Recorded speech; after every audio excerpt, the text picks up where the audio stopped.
தலைமைச் செயலக வளாகத்தில் அரசு ஊழியர்கள் போராட்டத்தில் ஈடுபட்டிருக்கிறார்கள். அந்த அண்மை செய்தியை பார்த்து வருகிறோம். விவரங்களோடு இணைகிறார் நமது செய்தியாளர் பாரி கார்த்திக்.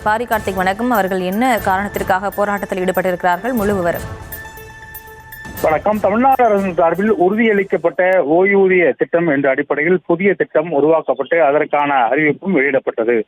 இந்நிலையில் அந்த அறிவிப்புக்கு தமிழ்நாடு அரசு ஊதிய சங்கத்தைச் சேர்ந்த பல்வேறு சங்கங்கள் ஆதரவு தெரிவித்தும் முதலமைச்சருக்கு நன்றி தெரிவித்தும் தொடர்ச்சியாக பேசி வந்த நிலையில் இன்று திடீரென்று தலைமைச் செயலகத்தை பணி செய்யக்கூடிய ஒரு சில அரசு ஊழியர்கள் நேரடியாக அங்கு இருக்கக்கூடிய அரசு ஊழியர்களுடைய சங்க மையத்தை வந்து முழக்கமிட்டனர். அப்போது பொதுக்குழுவை கூட்டி முடிவெடுக்காமல் எப்படி நீங்கள் ஆதரவு தெரிவித்தீர்கள் என்றும், அரசு ஊழியர்களுக்கென்று இருக்கக்கூடிய அந்த பொதுக்குழுவை கூட்டி அனைவரும் ஒருமனதாகவோ அல்லது அங்கு விவாதித்துதான் முடிவெடுக்க வேண்டும். எப்படி நீங்கள் வரவேற்பு கொடுத்தீர்கள்?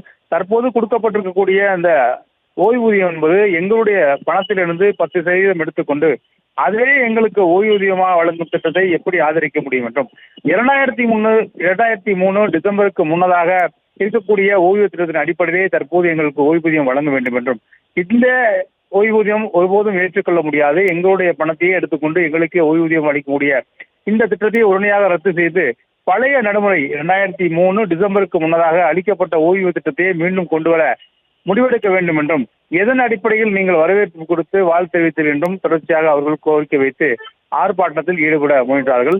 இந்நிலையில் தலைமைச் செயலகத்தில் சிறுநேரம் பரபரப்பானது.